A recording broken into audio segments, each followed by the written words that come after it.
Nasabi mo ba yan sa mga anak mo na may nararamdaman ka na? Opo, lahat. Pinagamot ka ba nila? Ayaw naman silang kumagamot sa akin kasi wala daw pera sila. Mama, tagal-tagalan mo na lang, Mama, kasi wala kaming ipapagamot sa'yo. Ang hindi ngayon, Mama, hingin mo na lang sa Diyos na kunin ka na. Pag-ibig ni nanay, ito'y walang hanggan. Sa kaniyang anak, walang katapusan.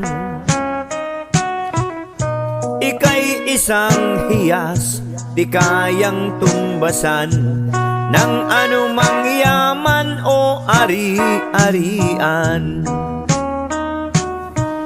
Bilang isang anak, sana'y maalala, simula pagsilang ay hinihanda na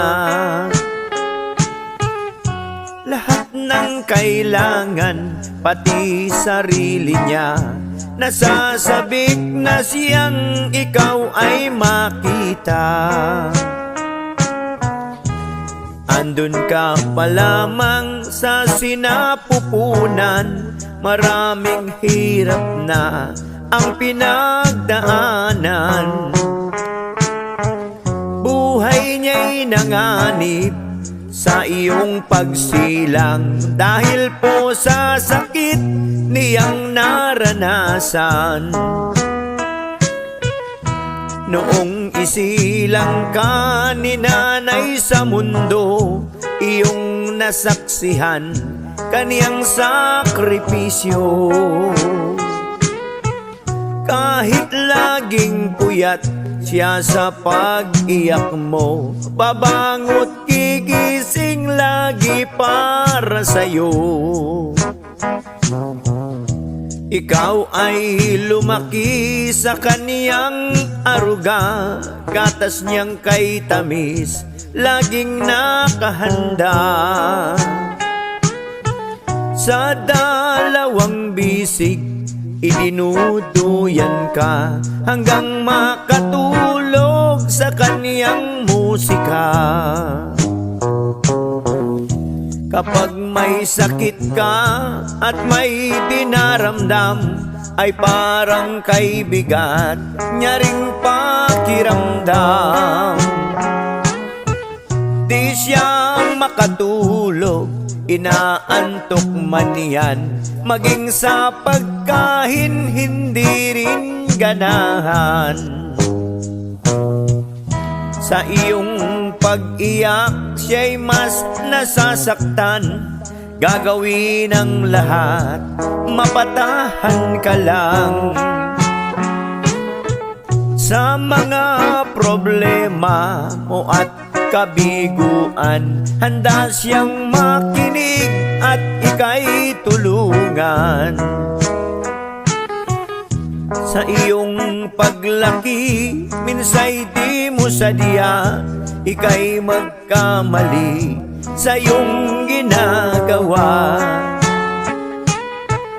Ang mga payo niya'y di mo alintana, ang laging sagot mo'y hindi ka na bata.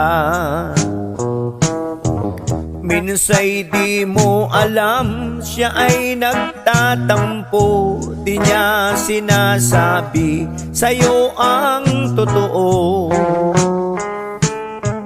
May pagkakataong luhay tumutulo, tinitiis lang niya, di siya kumikibo. Mayroong mga anak na kayang tiisin, ang kanilang magulang ay di pinapansin. Pero ang isang ina ay di maaatim, ang mahal niyang anak di kayang limutin. Ang pinapangarap ng mga magulang, tagumpay ng anak sa kinabukasan. Pero minsan ay di ko maintindihan Ang sukli po natin minsay kabiguan. Mahalin po natin ang ating magulang, pagkat buhay natin sa kanila'y utang. Pagmamahal lagi nating iparamdam, hanggat sila'y buhay, habang sila'y andyan. Hindi magtatagal, sila'y mawawala, at kahit kailan may di na makikita. Ang bawat panahon, ito'y mahalaga, huwag nating sayangin na sila'y kasama.